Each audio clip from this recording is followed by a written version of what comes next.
सभी को नमस्कार। कैसे हैं आप सभी। मैं हरकिरत सिंह आज लेके आए हैं आपके लिए केपी कॉलेज के इस प्लेटफॉर्म पर देखने वाले हैं हम सुविचार और कुछ समसामयिकी प्रश्नों के बारे में। और चलिए देखते हैं, तो शुरू करते हैं। देखिए, सबसे पहले आपके लिए जो इम्पोर्टेंट पॉइंट आया है वो क्या है कि सफल होने की जो इच्छा होती है, सफल होने के लिए जो सफल होने की इच्छा होती है वो आपके असफल होने के भय से कहीं अधिक होनी चाहिए। क्या कहा गया है, इन शब्दों को, अर्थों को अच्छी तरीके से समझिएगा कि अगर आप सफल होना चाहते हैं तो आपके अंदर जो सफल होने का जुनून है वो आपके असफल होने के भय से अधिक होना चाहिए। तो क्या खूब है ये लाइनें, आप इसके अर्थों से समझिएगा। चलिए, इसके बाद हम देखने वाले हैं आज का एक पहला प्रश्न।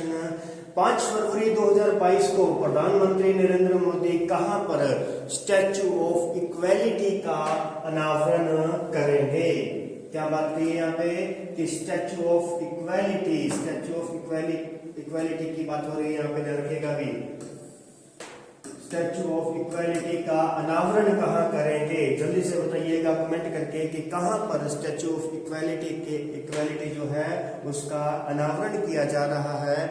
यानी पहले किया गया था स्टैच्यू ऑफ यूनिटी जिसका मतलब है एकता का प्रतीक, जो कि सरदार वल्लभ भाई पटेल की जो प्रतिमा है वो लगाई गई थी सरदार सरोवर बांध के अंदर, जो कि विश्व की सबसे ऊंची प्रतिमा कहलाई है।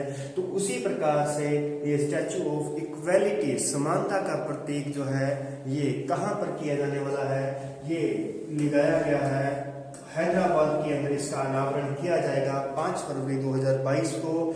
यह स्टैच्यू ऑफ इक्वालिटी जो है ये एक बैठी हुई अवस्था में होगी। जिस प्रकार से सरदार वल्लभ भाई पटेल खड़ी हुई प्रतिमा थी, तो ये बैठी हुई स्थिति में होगा।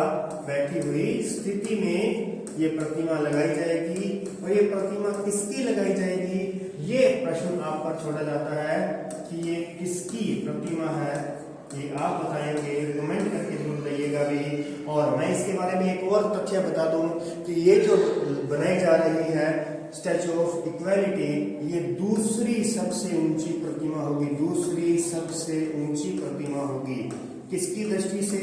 बैठी हुई प्रतिमाओं की दृष्टि से सबसे ऊंची होगी। तो पहली सबसे ऊंची जो प्रतिमा है ये किसकी है? ये बुद्ध की प्रतिमा है। बुद्ध की प्रतिमा है जो कि कहां पर लगाई गई है?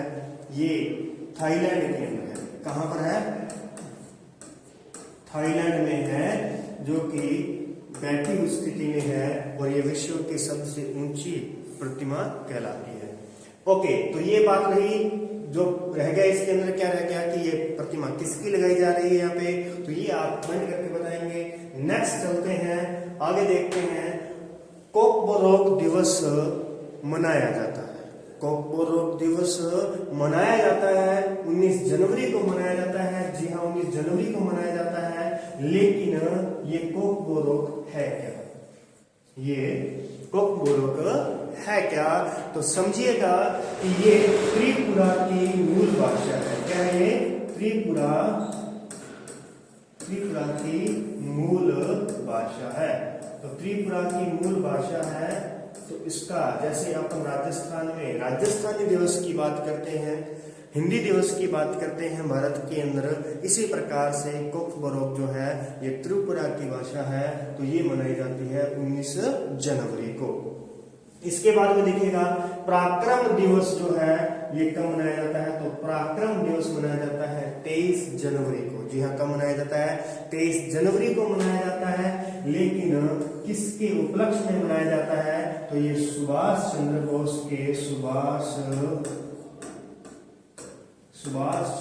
जो है उनकी जयंती पर मनाया जाता है। अभी सुभाष चंद्र बोस की जयंती के स्वरूप में इसको मनाया जाता है पराक्रम दिवस। तो कब हुआ? 23 जनवरी। कॉकबोरोक दिवस कब हुआ? तो 19 जनवरी को हुआ। इसके बाद में देखते हैं अंतर्राष्ट्रीय शिक्षा दिवस। जी हाँ, अंतर्राष्ट्रीय शिक्षा दिवस की बात करेंगे तो आज ही का दिन आएगा, 24 जनवरी आएगी। लेकिन राष्ट्रीय शिक्षा की बात कर लेंगे तो क्या समय आएगा, 11 नवंबर। क्या आ जाएगा, 11 नवंबर आ जाएगा। ध्यान रखिएगा, यहाँ पर एक नहीं, दो नहीं, 4 क्वेश्चन हम करने वाले हैं। तो क्या देखा आपने, अंतर्राष्ट्रीय शिक्षा 24 जनवरी और राष्ट्रीय शिक्षा जो भारत में मनाई जाएगी 11 नवंबर। इसी प्रकार से भारत में आज के दिन क्या मनाया जा रहा है, बालिका दिवस 24 जनवरी। आज क्या मनाया जा रहा है, बालिका दिवस 24 जनवरी को मनाया जा रहा है। जबकि अंतर्राष्ट्रीय बालिका दिवस कब मनाया जाता है, तो अंतर्राष्ट्रीय बालिका दिवस 11 अक्टूबर को मनाया जाता है। तो क्या समझे यहाँ पे, अंतर्राष्ट्रीय शिक्षा दिवस 24 जनवरी, राष्ट्रीय शिक्षा दिवस 11 नवंबर, राष्ट्रीय बालिका दिवस 24 जनवरी, अंतर्राष्ट्रीय बालिका दिवस 11 अक्टूबर। इसी के साथ में यहाँ पे एक बात और बता दूं आपको कि राष्ट्रीय शिक्षक दिवस कब मनाया जाता है। भारत के अंदर शिक्षक दिवस कब मनाया जाता है, तो कब मनाते हैं भी, 5 सितंबर को। 5 सितंबर को शिक्षक दिवस के रूप में मनाया जाता है।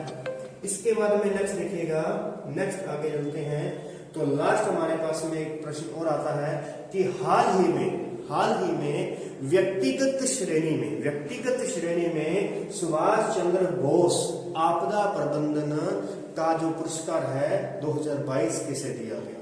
तो पहली बात यह समझिएगा कि आपदा प्रबंधन के लिए कौन सा पुरस्कार दिया जाता है, सुभाष चंद्र बोस पुरस्कार दिया जाता है। ये किस रूप में दिया जाता है, तो ये एक व्यक्तिगत रूप में भी दिया जाता है और एक संस्थागत रूप में भी दिया जाता है। तो व्यक्तिगत रूप में ये किसको दिया गया, 2022 का पुरस्कार तो ये दिया गया है प्रोफेसर विनोद शर्मा को दिया गया। और यदि हम संस्थागत रूप में कहें तो संस्थागत रूप में किसे दिया गया, तो गुजरात आपदा प्रबंधन संस्थान को दिया गया है। तो व्यक्तिगत रूप में किसी व्यक्ति को दिया जाता है और संस्थागत रूप में किसी संस्था को दिया जाता है। तो वह संस्था आती है गुजरात आपदा प्रबंधन संस्थान। ठीक है, तो ये ध्यान रखिएगा कौन सा पुरस्कार है, सुभाष चंद्र बोस पुरस्कार है।